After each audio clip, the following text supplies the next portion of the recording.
back to our kitchen for our second video. Today I'm going to just be making some refried beans. It's really simple. We are going to be using the beans that we made with our Instant Pot recipe from last week. And you can do this with any kind of beans. You can use canned beans if you want, but it definitely tastes better if you use beans that you've made yourself.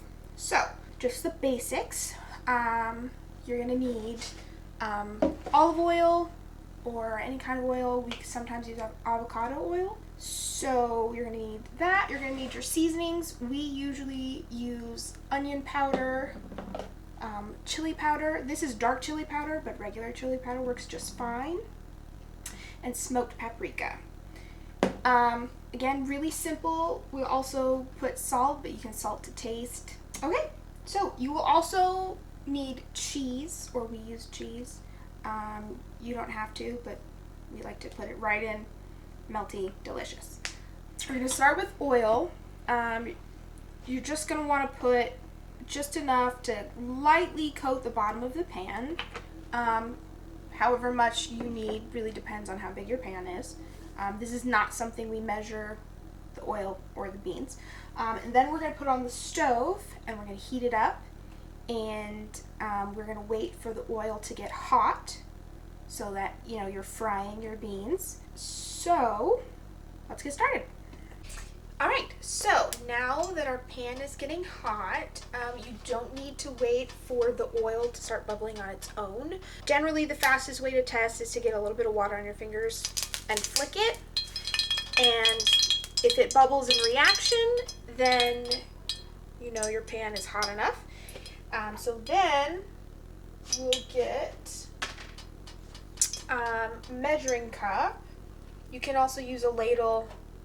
Don't have to measure it very exact, just as many beans as you need for your pan. So now we're going to start to ladle this in. You're going to want to be careful, especially if you're starting with small amounts, because it is going to splatter, so try not to burn yourself.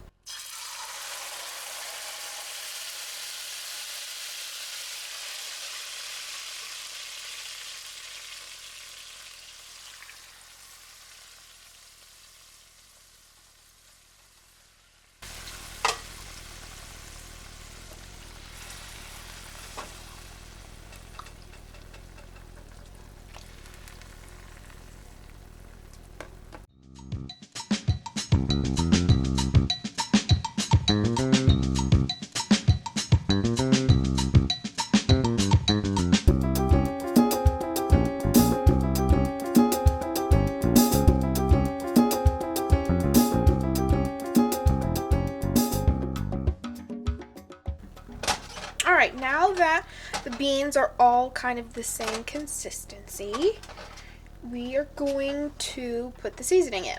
So, start with a little bit of salt. Not a whole lot, but enough to, you know, give it some flavor. Okay. Alright, with chili powder, you can measure it, and there'll be measurings in the recipe, but that's about how much I do. Okay, and then paprika, a little bit less, more for color than anything. And I use onion powder. If there isn't any garlic cloves in there, then I'll do garlic as well, but since this already has garlic in it, that's not really necessary. Alright, so we're just going to mix this up.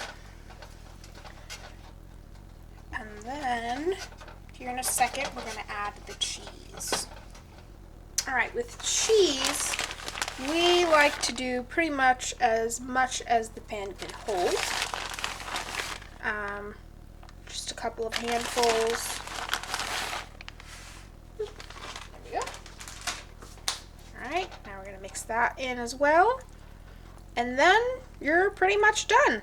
After this, we'll let it cool down just a little bit, and it'll get kind of a shell on top. And then it's ready to serve. And you just, you know, put it on your tortillas, your tacos, tostadas, whatever you want to do.